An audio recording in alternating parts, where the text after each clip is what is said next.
Hi, everybody. Good evening and good morning, and welcome to the Rise of HXM, Human Experience Management. I'm your host, author and HR consultant, Lori Rudiman. HXM is the evolution of HCM. It's all about putting employees and their experiences at the center of everything. Moving beyond simply supporting HR transactions to a new world and thinking about what people need to be successful and to do their best. Today, we are so happy to have Dr. Tanvi Gautam, best-selling author, HR thought leader, and my dear friend, to help us really rethink what HXM can mean in your organization and putting HXM practices in your organization across APJ. So with that, I would like to welcome Dr. Tanvi Gautam. How you doing, Tanvi? I'm good. Thank you so much for having me, Lori. I always look forward to our conversations. Well, I am super pleased to join you this morning in an awesome discussion that we're going to have about HXM. But before we get started, why don't you introduce yourself to our global audience? We have people from around the world tuning in to learn about HXM and its applications in the APJ region. Well, I'm live streaming to you from my home in sunny Singapore at the moment. And it is morning, mid-morning here, unlike the US where it's night. So I really appreciate, Laura, you being here. Sure. I spend my life at the intersection of the potential of humanity and technology. And I spend a lot of time with senior leaders across the globe thinking about how we can create a workforce and leaders that bring more humanity into the workplace, not just technology. I also teach at the Singapore Management University as part of their executive development program. Well, that is a full career, and I love that you have a little bit of time for us today. And I thought we could get started, first of all, by inviting everybody who's watching us live tonight to participate in the chat. If Tanvi and I can't get to your chat right away, we will jump in afterwards. We will be around, but certainly use this opportunity to build your brand and build your community. Really tap into the amazing people who are there and participate in the chat. But Tanvi, I want to level set because we're in a really interesting time right now. And we're going to talk about HR in the APJ region, but I think it's a little dangerous to be using such general phrases like that. So you tell me, what's the state of HR in APJ? Well, to borrow from Charles Dickens, it was the best of times and it was the worst of times. I think, APJ is such a varied audience when we're talking about HR. And given the whole COVID situation, I tell people it's like a Ferris wheel, right? Economies, some of them are on top right now. Some of them are coming down with their infection rates going up and others are on upswing. So at any given point in time, you could be at a different point of that turn. And so you're right, generalizations are very, very difficult. Yeah. And that means that the challenges for HR are unprecedented. Because if you're in a regional role, for example, you are managing multiple realities at the same time. And if you are in a country-focused role, then you are thinking about how to deal with the reality of processes and policies as they are unfolding in front of you right now, and which may not necessarily track to the global policies that have always been. So that customization is becoming a big challenge. Really interesting. And I love the Charles Dickens quote, because I think that's something we can relate to in the HR community around the world, the best of times, the worst of times. And I wonder if there is any other topic that's more prominent than COVID right now. And what are some of the lessons that we have been learning? And what are the gaps that we've seen in terms of delivering on this idea, the HXM? I think the other topic is Bridgerton having another season, but I think that's confirmed. So apart from that, Bridgerton is coming back. It's got to come back. Right. So apart from that, I think the big conversation, there are a couple of trends that we can talk about. The one that I think is becoming very prominent is, how do we think and talk about performance? Yeah. Right. Because I think performance management was already in a state of transition pre-COVID. Yeah. Where we moved from that annual appraisal business to it becoming more frequent, just in time, all of that. But now when you don't have the workforce co-located and everybody has gone digital, how do you define performance? How do you appraise performance? How do you support performance? I mean, these questions were always important. Now having gone digital, the answers to these will need to be different than what we have had in the past. So I see that conversation really picking up. There are so many gaps when we think about the world of, human resources and how HXM could address those gaps. And one of the key components is really rethinking about your going from HCM, the old way of doing things, having a technology first approach that was really reliant on HR's input, HR's calendar, to really putting employees first. And you think that would be a theme in the world of COVID, but again, best of times, worst of times, I think some organizations are still challenged with this idea of putting workers at the center of their activities. What do you think about that? Absolutely. I mean, let's talk about two examples, all right, based right here in Asia. Let's talk about Mindtree, which I know they're using SuccessFactors, but even otherwise, they're an organization that's fairly respected for their practices. They have implemented the technology-based performance management system to create more transparency. And they're talking about something known as right to feedback. And that concept of right to feedback is one that creates a culture where the signal being sent to the employee is, we're actually interested in your career and creating a conversation that is not just a top-down. If I look at, for example, your performance. And if in the previous world, we would say, your performance is, 2 out of 5, you really should, well, how do you explain this? To turning it around and saying, well, if your performance is 2 out of 5, what should I be doing differently? What could I have been doing differently? Yeah. And that's where I think that right to feedback is such an interesting conversation, that had you been told in time, had you been supported, had you been given the resources, right, could it have been different? And so that co-creation is something we are seeing that is seeping in. But at the other end, one of my clients got fired on a Zoom call, right? And this is a high potential employee with stellar feedback, right? How do you even reconcile something like this? And both these realities coexist. So I think a lot of it just comes down to the leadership and culture in the organization. Really interesting. Well, I think about the phrase EX that's being used around the world, employee experience. And, first of all, that's such a subjective phrase. But second of all, it means different things to different people in different regions. So let's level set again. What do you think EX means in the ever burgeoning APJ region? Yeah, I think the employee experience conversation here right now is very much in alignment with how can technology be leveraged, right? So whether it is paperless recruitment or onboarding, or how can we have the pulse of the organization. So there's a proliferation of these apps we see, which is trying to get sentiment analysis from the workforce at any given point in time. So I feel like, what does this really translate to for an organization? We will have to wait and see how it explodes. But the consciousness and awareness that technology can and should be leveraged to create a seamless employee experience is very high.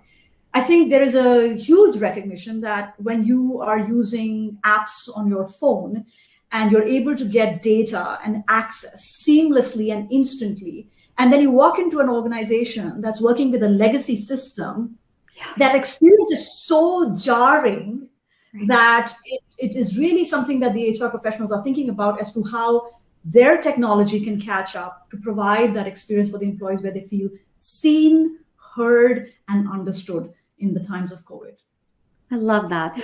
As we look to the post-COVID world and we think about EX, we dream of a world where people are vaccinated, they're no longer sheltering in place, they're no longer sheltering in their jobs, and they actually exercise their right as consumers of work to go and find work that aligns with their personal vision, their mission, their value in life.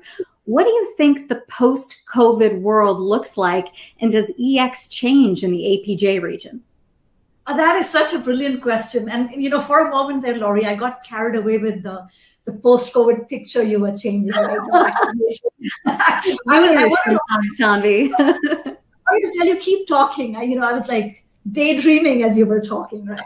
I think that a big shift that is already underway and will become even more amplified is the concept of employee preferences. So you see, in the past, HR designed a system or a policy or a process, and then it says, here you go.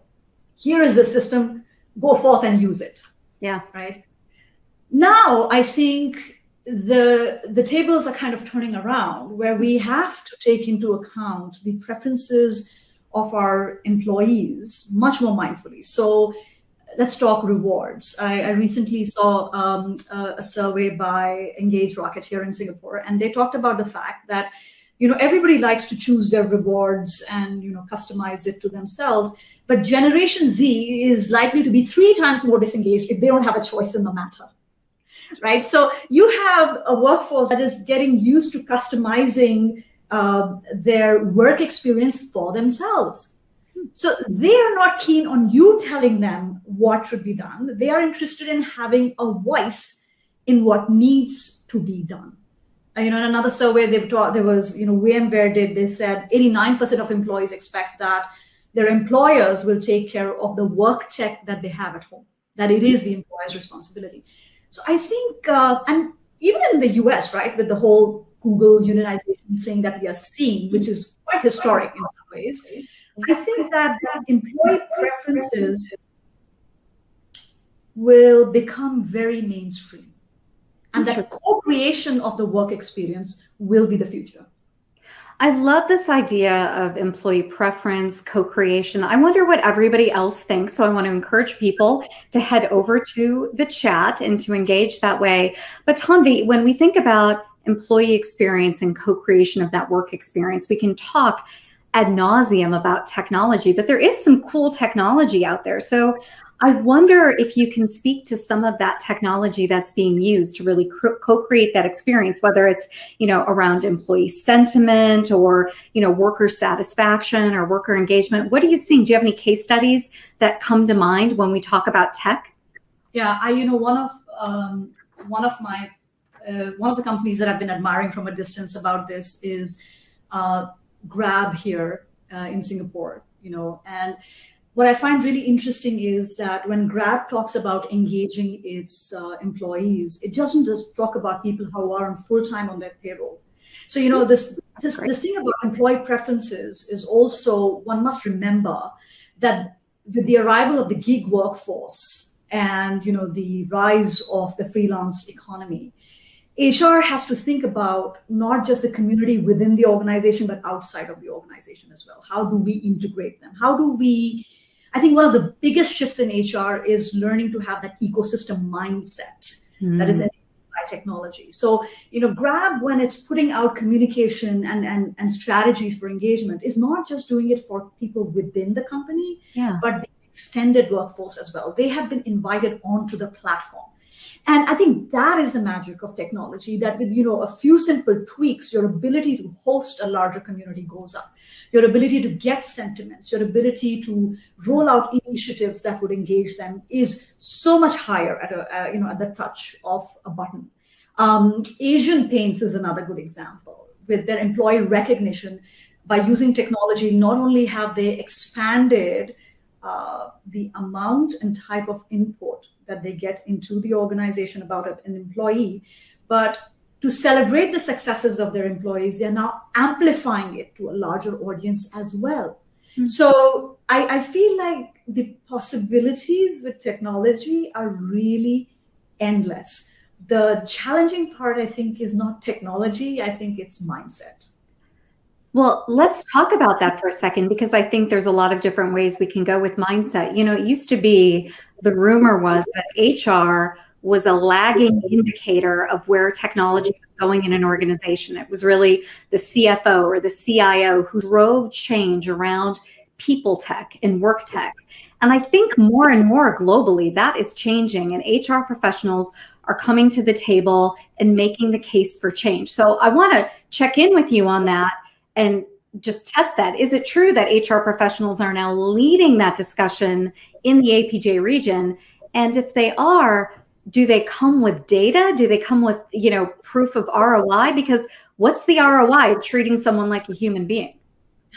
Well, that question requires a whole separate, life stream altogether, the ROI of treating somebody as human. But, I have often said again and again that any enterprise, no matter how digital, will never outrun its human architecture. It doesn't matter.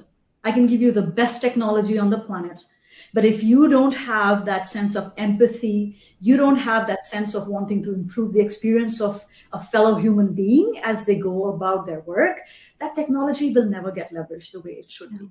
But here's the thing. So there are some interesting examples, right? So for example, Mandarin Oriental Hotel in Hong Kong saved, I believe, close to $5 million in recruitment costs by adopting technology and eliminating the excess and streamlining and all of that. And I can tell you, if any CFO is listening to us right now, I'm sure their ears are perked up at the thought of $5 million.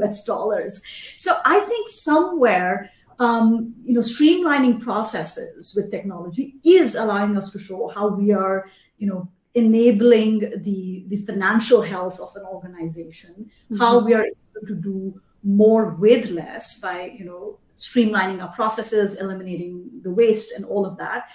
And the reason why I think that HR tech will be leading the way is because the CIOs, the CTOs, the CDOs, at the end of the day, their focus has been purely tech. But as HR professionals, we are the ones who straddle the words of humanity and technology simultaneously. So that I think HR now more than ever before is poised for the biggest rebirth of the profession, provided they decide to take that shot. Wow, Tanvi, you've got me excited about human resources, something I've been doing for over 2 decades. Suddenly I'm like, oh yeah, I can do it. I wonder if those of you who are listening to us from around the world feel that way. Are you optimistic about the rebirth of human resources and HR technology? Please leave us a comment in the chat. Let us know what you think about your career in the next few months, the next few years, the next decade. We would love to hear about it. Tanvi, COVID isn't the only issue that is facing HR departments these days, although it's something we are obsessed with and we talk about ad nauseum. I wonder what other trends, what other things you're seeing in the marketplace are really driving business dynamics in the APJ region, and what are some of those business processes, technologies that are really making an impact and exemplifying why HXM is so important? I think the big conversation when it comes to HR tech is asking ourselves, how can we make all the processes, whether it's L&D. Like L&D, I think, is another trend that is exploding in the region. Being able to get personalized artificial intelligence driven learning capabilities into the hands of the employees is a big consideration. We are seeing no longer are you being given this LMS that you go in and you do it in your own time, but what is it that you need, where you need, when you need it, is becoming a big conversation. Even when it comes to thinking about what can technology do for us. I think the question has become, how can we keep it simple? How do we make it scalable? And how do we make sure that it is personalized? I think personalization is a huge conversation. And, just given my background in research and teaching, I remember a very, very long time ago, at least in the internet era, it would be considered a lifetime ago, if I might say, there was a phrase that I think Accenture had coined at that time called the workforce of one. Yeah. And at that time, technology was not nearly as advanced as it is today. I am actually seeing that translation of workforce of one coming in. How is it that every time your employees interact with the systems, they feel like they're the only, to paraphrase Rihanna, the only girl in the world, right? How do you kind of make sure that every time I log in, I feel that, you have a historical understanding of who I am. Yeah. You are keeping in mind where I might be going next. So, it's coming down to things like, tailor-made learning paths, which are individualized to different people at different points of the learning curve, which I think is the magic of technology versus just dumping everything on them. And, what's the phrase they say there, Laurie, that, you throw something at the wall and see what sticks. Yeah, spaghetti at the wall and see what sticks. Spaghetti at the wall, right. I mean, that is a very old school conversation. It just doesn't cut it like that. So I think personalization is a big trend that is going to pervade all systems, not just learning and development. I think even when it comes to recruitment, when it comes to onboarding, how do you make me feel like I matter to you? I love that conversation around personalization. And years ago, when it started to emerge, we said, oh, it was the millennials that wanted personalization. And that's how we kind of describe that experience globally. And now we have a new emerging, cohort in the workforce, Gen Z, right? These younger workers. Do you think first of all, do you believe in generational discussions at work? And if you do or you don't, what role does a new generation play in driving some of this personalization? I think this is a great question for the chat, right? For people to say whether they believe in it or not.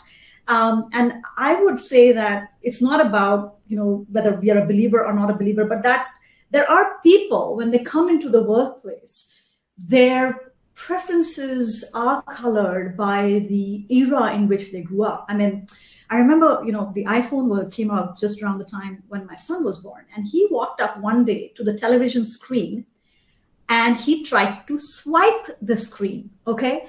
And I had to introduce to him this concept of a remote control. He's like, what is a remote control? Because he expects everything to be touchscreen. Now, it is a reality that the cohorts in the workplace grew up with certain, circumstances and preferences, even in the employer-employee relationships, right? Keep your head down, get the work done. We used to talk about this concept of the iron rice bowl in Asia. The iron rice bowl is these jobs in the banking or foreign services or government services where your rice bowl will always be filled.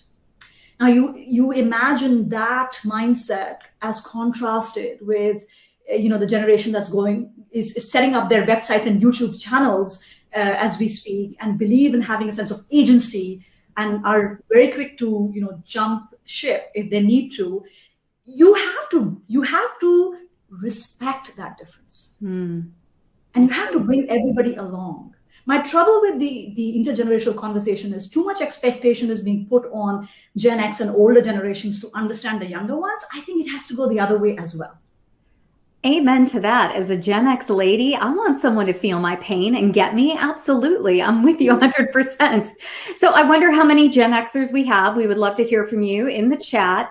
And as we start to think about where this conversation is going around HXM, around the tools, technologies, really putting workers at the center of the conversation and supporting them to work at that intersection of purpose, passion, meaning, I wonder where we get started, Tanvi, because we can lecture people all day long, right? But when the rubber meets the road, HR professionals are saddled with legacy systems that may not be where they want to be in terms of HXM. So give us some thoughts on where we go from here as a profession.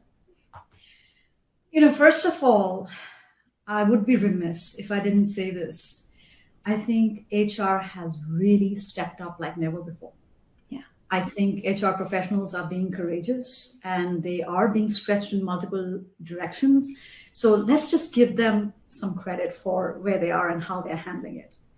I think historically, my concern with HR has always been and continues to be that we are not paying enough attention to HR for HR, right? We have always been so focused on the employees, on the leaders, their development, their learning pathways.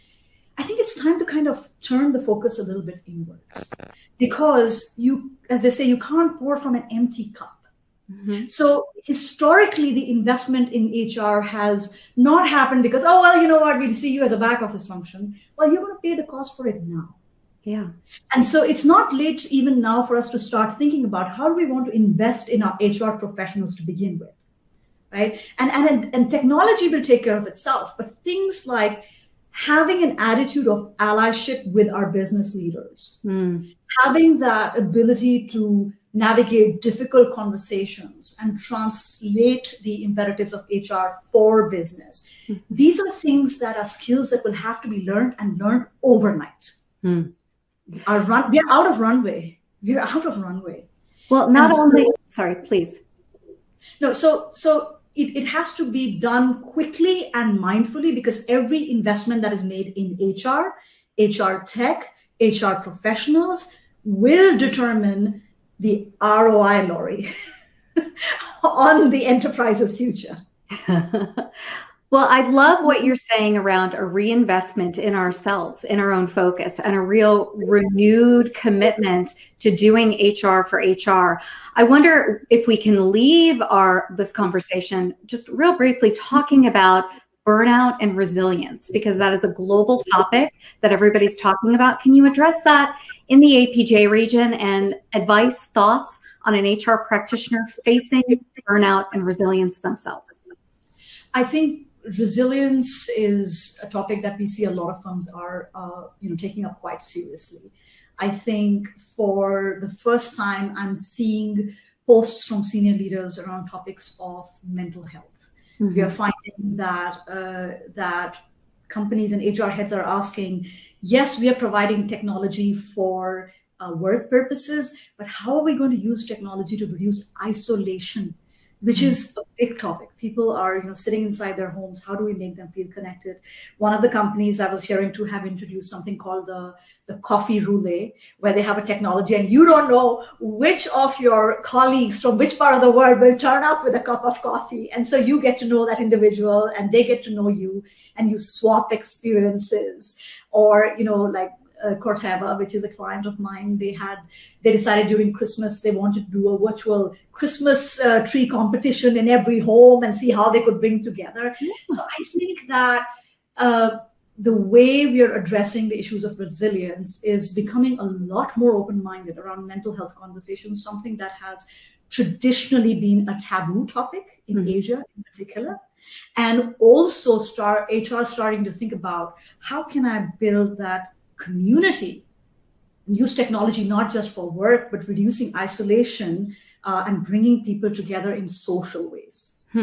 Really interesting stuff. Well, leave us with some parting words about your thoughts, your feelings around HXM, the promise, the opportunity in the APJ region. Yeah, I guess I just want to say that, the time is now or never.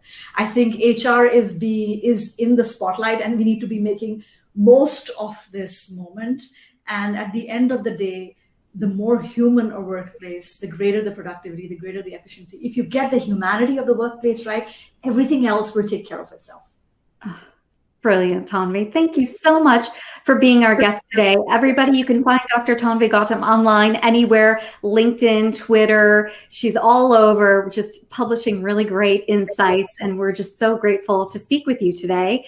And next week on our HXM journey, we have a wonderful guest by the name of Gary Ware. My co-host Lars Schmidt is going to join me, and we're going to talk to Gary Ware about the business impact of HXM, specifically related to KPIs. I promise you, it's going to be fun. It's going to be amazing. So until next time, everybody, and for Dr. Tanvi Gautam, I'm Lori Brudeman, and it was great to see you on the Rise of HXM. Bye.